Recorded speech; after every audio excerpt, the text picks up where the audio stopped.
Che Padova non sia mai stata una piazza troppo tranquilla dal punto di vista delle passioni politiche lo si sapeva già, ma quando le divergenze travalicano in aggressioni verbali e sputi, come è accaduto al banchetto di raccolta firme organizzato dalla Lega, l'opinione pubblica si interroga sul clima politico in città. La Lega intanto fa quadrato e chiede che la politica condanni atteggiamenti simili. Io sono di Padova, faccio politica per la Lega da tantissimi anni a Padova e di aggressioni e attacchi ne ho avute negli anni tantissime. Ritengo però che siamo arrivati a una situazione limite, ovvero sentirsi nel giusto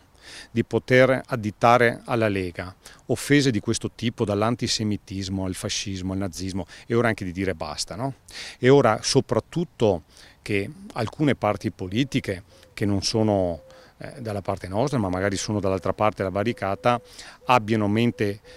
ferma e parola ferma nel dire a questo tipo di persone che dall'aggressione verbale poi si potrebbe passare ad aggressione fisica. Questo tipo di reazioni siano sicuramente una conseguenza di quel clima d'odio che si è ormai radicato negli ultimi tempi nei confronti della Lega e dei leghisti, che vengono un po' marchiati ed etichettati con delle espressioni che assolutamente non hanno nulla a che fare con invece la nostra attività e la nostra militanza. Io ero al banchetto 10 minuti prima, quindi non ci siamo incrociati per poco con questa signorina, cioè di un'aggressione, un'aggressività che non è nuova però a Padova, perché se ci ricordiamo gli attacchi ai banchetti della Lega che ho subito anch'io